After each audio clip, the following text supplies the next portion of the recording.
नाज़रीन, मुहर्रमुल हराम हुए भी एक हुर्मत वारो महीनो है। जेके भी इस्लामी महीना आहिनि उन्हनि खां तमामु घणो हुर्मत वारो महीनो मुहर्रमुल हराम आहे। मुहर्रमुल हराम जो हिकिड़ो तमामु तारीख़ी वॾो पस मंज़र आहे, लेकिन पूरी दुनिया में मुहर्रमुल हराम के इमाम आली मक़ाम जी शहादत जी ख़ुसूसियत सां यादि कयो वेंदो आहे।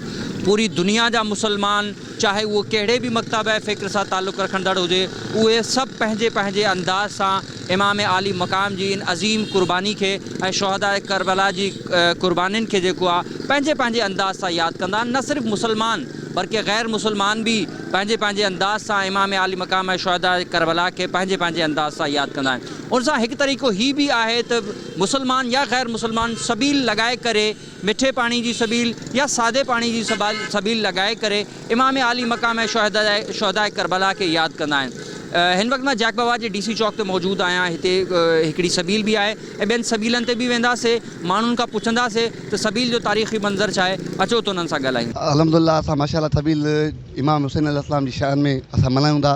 जैकबाबाद में असां इमाम हुसैन अलैहिस्सलाम शहादत ॾींहुं असांखे निमाज़ जी दीन जे बारे में ॿुधाया विया, अर्शी करे विया। असां उन जी यादि में असां सबील हलायूं था। इंतिज़ामिया बिल्कुलु ताउन असां आहे। जिते असांजा रूट आहिनि सबील जा, काफ़िलनि जा, माशाअल्लाह सफ़ाई सुथराई हर शइ आहे। बेहतरीन इंतज़ाम आहिनि सफ़ाई जे हवाले सां। DC साहब जी महिरबानी, अब्बास खान जखरानी जी महिरबानी सां असां जिथे जिते सफ़ाई न आहे उते शिकायत कयूं था, सफ़ाई उन टाइम कराई वञे।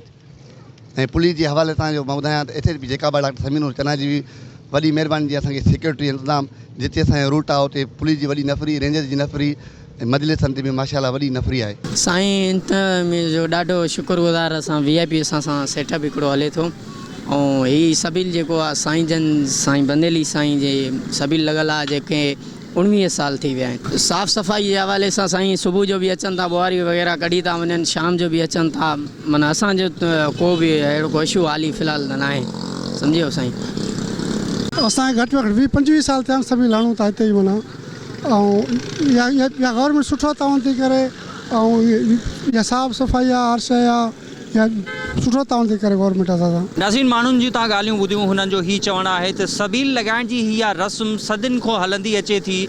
शहदा करबला जी यादि में, आइम्मा इकराम जी यादि में, बिलख़ुसूस इमाम आली मक़ाम इमाम हुसैन अलैहिस्सलाम जी यादि में ही सबील लॻाइण जो सिलसिलो सदियुनि खां जारी आहे। उनखां अलावा हिकु सवाल जे जवाब में सबील लॻाइण वारनि भाइरनि ही भी चयो त इंतिज़ामिया जो असां सां तमामु घणो ताउन आहे ऐं इंतिज़ामिया सफ़ाई सुथराई जे हवाले सां असां सां तमामु घणो ताउन करे थी।